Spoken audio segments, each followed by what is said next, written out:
నాదే కాదు హరీష్ ఫోన్లు ట్యాప్ చేశారు.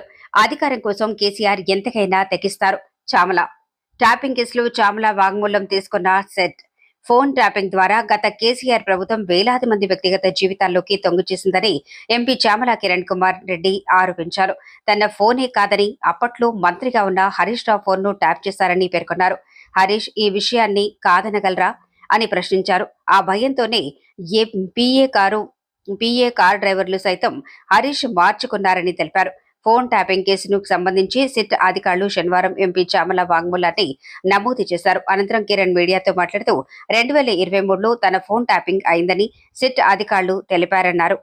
అప్పట్లో తాను టీపీసీసీ మీడియా కమిటీ చైర్మన్ గా పనిచేశానని, నాటి పీసీసీ చీఫ్ రేవంత్ రెడ్డికి సన్నిహితంగా ఉన్నందుకే తన ఫోన్ను ట్యాపింగ్ చేశారని ఆరోపించారు. అధికార దుర్వినియోగంలో కేసీఆర్ ను మించిన వారెవరూ లేరని, అధికారం కోసం ఆయన ఎంతకైనా తెగిస్తారని విమర్శించారు.